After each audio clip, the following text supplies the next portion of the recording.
Graad 7, ons doen ratio en koers. Leandi, lees maar die tweede een. Pocket money is split between Pete, Alan, and Helen in the ratio 4:5:6.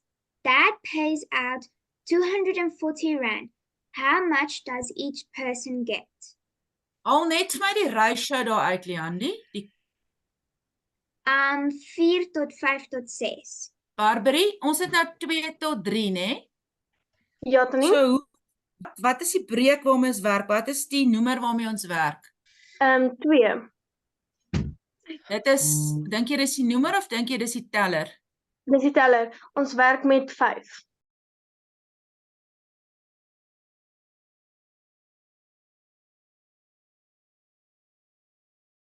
Tiaan, hoe het ons nou die 5 gekry as die noemer, hè? Ons het die 2 die 2 plus die 3 maak 5. Maak 'n 5 Yes. alles by mekaar, okay?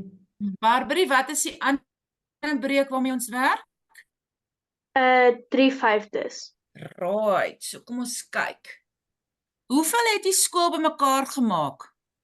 Barbary? Hulle het 18,000 bymekaar gemaak. 18,000 rand. Nou ons wil daai 18,000 rand nou opdeel tussen wie en wie?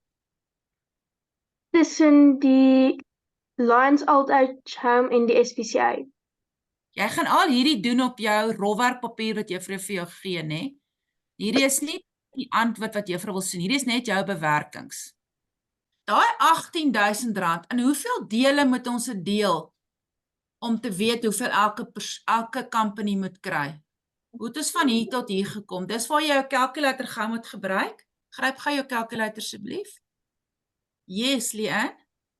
3,600. So, wat moet ek nou hierso skryf?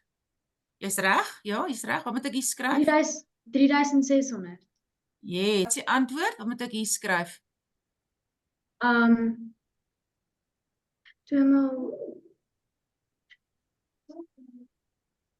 7,200. Nice. Mooi. 1. Wat het ons nou net uitgewerk? Hoeveel elke company kry. Hoeveel Yes, elke so- company kry. So, hoeveel kry die Lions? 7,200.